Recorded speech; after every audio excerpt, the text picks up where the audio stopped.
السلام عليكم، نهاركم سعيد، نهاركم مبروك وطيب إن شاء الله يا ربي تكونوا كامل بخير وعلى خير ومتهنين في حياتكم. اليوم أكيد فيديو جديد، وصفة جديدة وطبق جديد أكيد.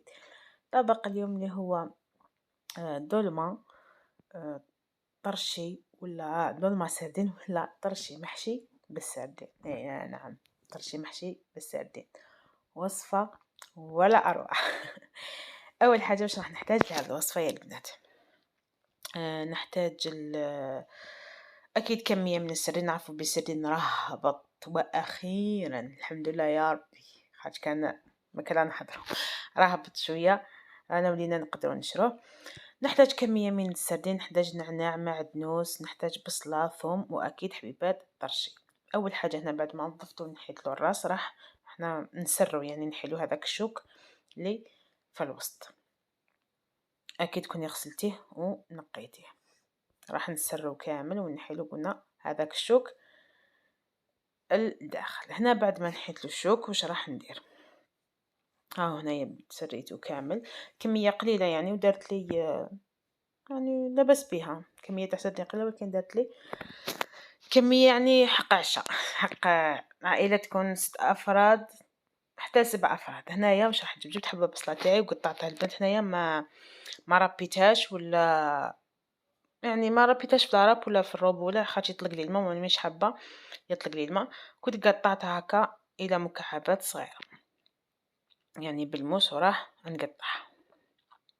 راح ندير حوالي نصف حبه. انا هنا كانت الحبه تاعي كبيره، قسمتها بين لاصوص وبين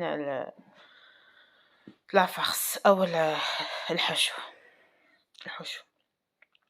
كما قلت لكم قطعت هنايا البصل كما راكم تشوفوا. بعد ما نقطع البصل اكيد راح نحتاج هنا البنات الحشاوش. واش عندكم؟ نعناع، معدنوس، قزبر، فليو، المهم اللي عندك. انا هنا كان عندي معدنوس، نعناع وقزبر، اكتفيت يعني بهذا 3 برك. واللي عندها فليو تقدر تزيد الفليو. راح نقطعهم كامل باش تجينا الحشو تاعنا يجينا بنين. هنا بعد ما قطعت كامل الحشاوش حطيتهم بجيه، راح هنايا نخدم ربيت البصل باش نخدم عفوا باش ندير لاصوص. هنا البنات كي تدبيره برك البصل هكا كيكون كميه قليله والربو تاعه كبير، ما يحبش يطحن لك. ضيفي له شويه ما راح يعني ينطحن لك بكل سهوله. كتدبيره صغيره فقط. شوفوا دوك، شوفوا معايا كيفاش يرجع مطحون، و يعني شوفوا كيفاش يجي، كيفاش يولي. كتدبيره صغيره فقط. هنا بعد ما طحنت البصل راح ندير المرقه تاعي. هنا المرقه ما راحش ندير صوص طوماط ولا راح يعني ندير صوص تاع الزيتون، مريقه صغيره عفوا مرقه بالزيتون. اكيد في القدره تاعي راح ندير الزيت. هنا الزيتون ما كنت بيته، هنا كنت شللته غير بالماء فقط. هنا درت البصل تاعي يتقلى ورميت فيه الزيتون. هنا مازال ما درتش الملح، ما ندير حتى ما درتش ولا كميه تاع الملح حتى نشوف الزيتون، ومن بعد باش نعرف روحي ما نديروش ملح باش نعرف مقدار تاع الملح. هنا درت المرقه تاعي طيب، الزيتون والبصل وشويه فلفل وخليتها تتقلى في غطاء. رجعت هنا الحشو تاعي. واش درت؟ الحشاوش اللي قلت لكم السردين. درت 2 مغارف شاطر ولا خلط ملحي، اكيد فلفل. ما نديرش العكري ياك فلفل والكمون وبرد. وراح نضيف 2 مغارف فلفل زيت.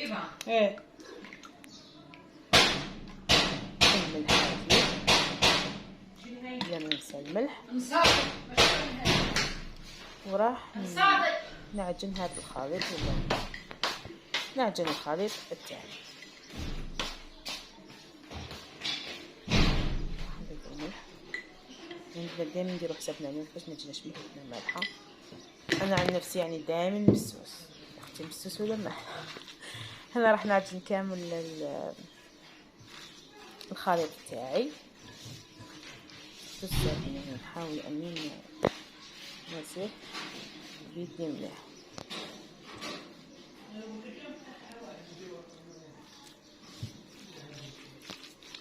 راح نخلطو كامل. هنا البنات باش يولي الخليط تاعي. اكيد الطرشي تاعي هنا كنت نقيتها غسلتها ومسحتها ونحيت لها هذاك الراس تاعها اللي من فوق ديك الزريعه. واكيد درت لها شويه ملح، وراح نعمر الطرشي تاعي، حبيبات الطرشي تاعي. هنا نحاول اني نعمرها مليح. نزيد الحبه الثانيه، يعني نبدلو شويه من الريتم تاع الفيونداشي نسيو نديرو السردين نديرو دولمة السردين. هنا صدقوني الماء ولا غادي يجي بنه، من بعد نقليهم ياك ما ان شاء الله تجربوها تقولوا لي. هنا كنت الحبه كتكون عندي كبيره قسمتها على 2، والحبه صغيره عمرتها كامل. هنا الصفرة قريب كيما ديك البيضاء اللي الحبيبات تاوعي. هنا كانت فضلت لي برك كميه، ودرتها بولات ودرتها مع لاصوص تاعي. هنا هي لاصوص تاعي كنت مرقتها، وخليت الزيتون تاعي ولا دوك لي بولات تاعي يطيبوا في غرفه. هنايا راح ندير البنات، راح نقلي الطرشي تاعي. بعد ما نقلي راح انا يعني نعرفوا بلي الطرشي من داك تجي فيها هذيك القشره تاعها، نحاول اني نقشرها. هنا بديت نقشر فيها. هنا ها هي البنات، هنا الطبق تاعي يعني قشرته، الطرشي تاعي كامل قشرته، يعني كي نحيه هكاك سخون يتقشر لك عادي، نقشره كامل. هنا بعد ما قشرته ولاصوص تاعي طابت وكانت خثره، درت هذوك الطرشي رجعتهم في المرقه تاعي، يعني ماشي حنيدو حدو كما نقولوا غليه خفيفه. الطرشي تدي بنه الزيتون والزيتون يدي بنه الطرشي، ونطفي عليه. بنات ها هنا الطبق تاعنا واجد.